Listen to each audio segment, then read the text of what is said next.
Este jueves se estrena en el Théâtre de la Ville, aquí en París, y en el marco del festival Chantier d'Europe, Resaca, espectáculo de la compañía española Il Maquinario que dirige Tito Asorey. Resaca, verdadera celebración de la vida y la amistad, cuenta la historia del reencuentro de 5 amigos quienes a través de sus recuerdos reconstruyen la vida de una amiga desaparecida. Y precisamente para hablarnos de este espectáculo y de su trayectoria teatral, Tito Asorey ha sido tan amable de venir hasta nuestros estudios. Buenas tardes, Tito. Buenas tardes. Quien ha venido maravillosamente acompañado de la actriz y coautora también del espectáculo, Melania Cruz. Buenas tardes, Melania. Buenas tardes. Y sobre todo, muchísimas gracias por haber aceptado nuestra invitación.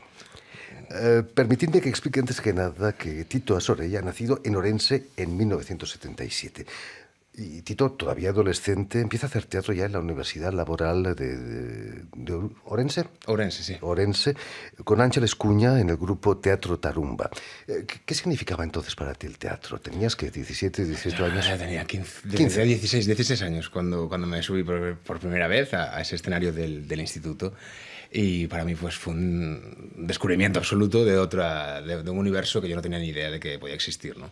Y tuve la inmensa suerte de que este grupo estuviera dirigido por Ángeles Cuña, que es una persona de referencia en el teatro gallego. Y bueno, tuve esa suerte y nada, y montamos ahí un primer Lorca, El Maleficio de la Mariposa, que me subí ahí con 16 años a hacer el Curianito, que era el protagonista de ese montaje, y desde aquellas pues ahí me enganché y hasta ahora. ¿Qué se siente cuando los compañeros de clase te reconocen en los pasillos y dicen, oye, tú estuviste ahí? Bueno, yo creo que fue más bien a nivel de crecimiento personal, más que de reconocimiento de los demás, ¿no? O sea, no sé, siempre me gustó ese hecho de poder habitar una ficción, ¿no? O de habitar un universo un poco, quizás, de aquellas, ¿no? Que era, pues eso, en la adolescencia y en ese mundo un poco de encontrarte perdido en un universo un poco demasiado grande. Poder ajustarte a un universo que cabe en 7 por 4 metros más o menos, que es las medidas de un escenario, era bastante más asumible que la vida oscura y muy turbulenta que existía a mi alrededor, ¿no? Me imagino. Entonces yo creo que ahí era algo que podías más o menos, bueno, no sé si controlar, pero al menos moverte bien en ese aspecto. Y eso, y la idea de construir ficciones, de inventar universos, de la palabra también, de la poesía, también de ese autor con Lorca, ¿no? Que es un autor tan importante yo creo, para cualquiera que se dedica al teatro. Melania Cruz, un poco más joven, nace en 1983 en la ciudad de Lugo, donde vas a dar tus primeros pasos en el teatro amateur, para más tarde estudiar en Santiago, ¿no? En la Escuela de Arte Dramático de Galicia. En Vigo, sí. En Vigo, perdón. El teatro amateur, imagino que sigue siendo un vivero, ¿no? de actrices y de actores. Sí, yo creo que en mi caso por lo menos fue muy importante pasar por allí, ¿no? Que esto no quiere decir que como nuestra profesión es un proceso de constante formación, pues no te vales solo con lo que has hecho en la escuela, ni muchísimo menos como en cualquier otra profesión, ¿no? Tú necesitas estar en contacto con distintas personas, ver espectáculos, poder hacer cursos aquí y allá, o por lo menos yo creo que esto es lo que nos ayuda un poquito a desempeñar nuestro trabajo de la mejor manera posible. Y el paso por la escuela pues fue donde, bueno, Tito y yo ya nos conocíamos, pero allí fue donde encontramos a los 3 compañeros del Maquinario, a Laura, a Fernando y a Fran, que fue ahí donde se fraguó realmente el Maquinario Teatro, ¿no? Hablando de teatro amateur, ahora que estamos en Francia, quiere decir amador. Cuando uno se convierte en profesional, ¿se deja de ser amateur? ¿Se deja de ser amador del teatro? No, ¿eh? No, yo creo que el compromiso es lo que cuenta, ¿no? Cuando tú te comprometes con algo, pues lo das todo. Entonces, cuando eres profesional, obviamente tienes otras obligaciones que cuando eres amateur no las tienes, ¿no? Pero la pasión yo creo que es lo que nos ha llevado también a profesionalizarnos en un momento determinado, ¿no? Tito Asorey, como actor de teatro, has recibido varios galardones, pero tu popularidad en España la debes a la televisión, primero en Galicia y hace poco a nivel nacional, con series como Serra Moura o El final del camino, ¿no? Es importante también para un actor poder hacer televisión y ganarse bien la vida, porque me imagino que el teatro a veces es difícil, ¿no? Sí, yo tuve la suerte de poder estar en una compañía estable durante 10 años, en Sarabela Teatro, donde estuve desde el año 2000 hasta el 2000 2010, donde pude tener un trabajo continuo como actor de teatro, ¿no? y focalizar mi trabajo ahí en el teatro. Después, en el 2010, me fui a Madrid con UR Teatro, dirigida por Elena Pimenta, con la que también montamos ahí un Macbeth, que fue para mí una experiencia maravillosa. Y a partir de ahí, después ya surgió pues el tema a nivel de intérprete, ¿no? Dejando un poco de lado la faceta como director, a nivel de mi carrera como intérprete, pues eso, apareció la televisión y para mí fue un enorme descubrimiento y también un lugar donde seguir investigando un poco y donde poder seguir, pues eso, probando otras cosas como actor que me interesaban también. Y yo creo que ahí también tenemos la suerte que en Galicia pues se están haciendo cosas creo que muy interesantes y se está viendo como una industria más que incipiente ya de audiovisual que yo creo que está dando frutos muy interesantes. Y en 2012 nace Il Maquinario Teatro. ¿Cómo y con qué intenciones creáis ese grupo? Pues quizás como quieras. Bueno, yo creo que el grupo nace como una... Eso, pues como... Yo siempre fui una persona que amante, digamos, de ese universo de la compañía como generadora de espectáculos, de poética propia. Y hay una frase precisamente de Ariane sí. Mosquín, que, ¿no? Perdón si no la pronuncio bien. No, está muy bien. Que venía a decir algo así como, bueno, tener una compañía es complicado, la gente se va y sufres, pero ¿qué esperas como director hacer sin una compañía?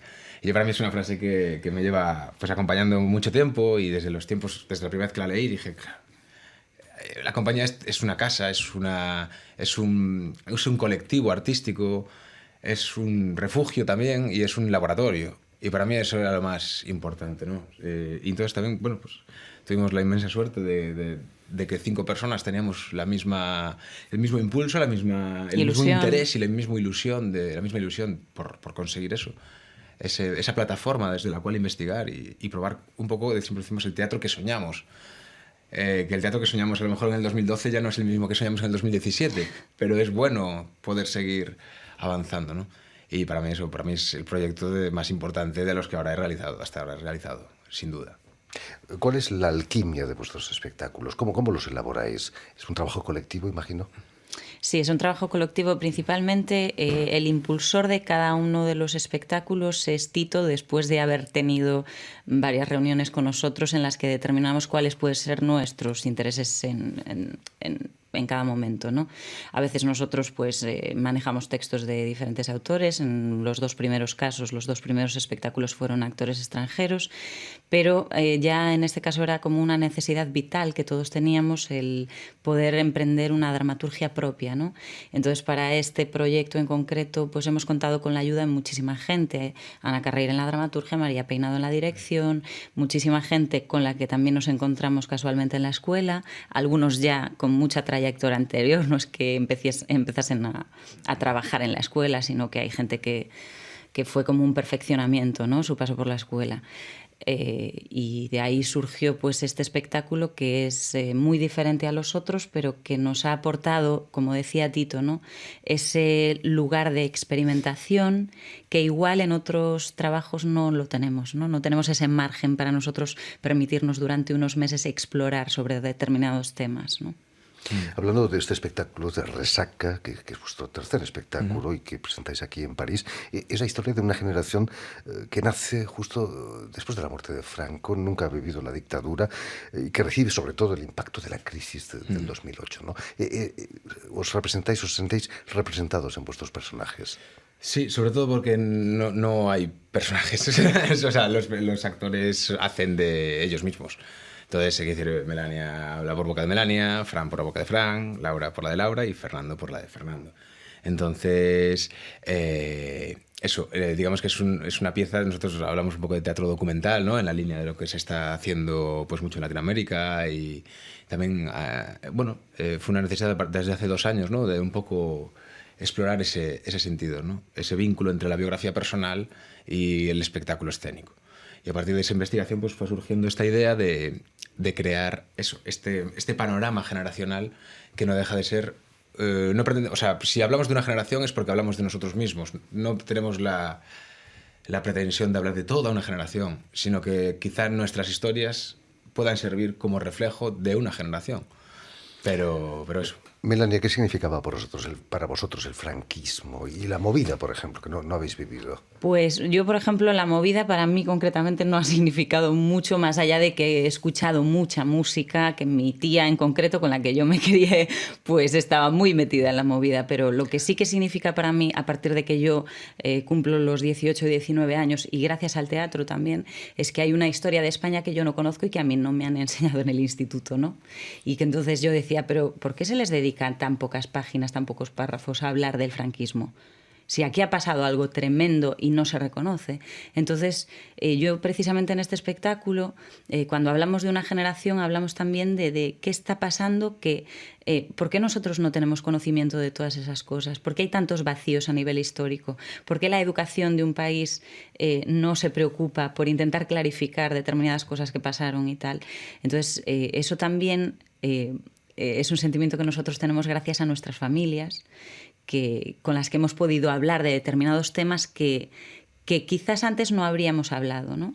Y entonces este espectáculo también nos permite descubrir cosas, pues en el caso, por ejemplo, de la familia de Tito no, porque en su familia hubo gente muy combativa, no quiere decir que fueran por una ideología concreta, sino que se trataba más de hablar de una justicia natural o como se le quiera llamar, ¿no?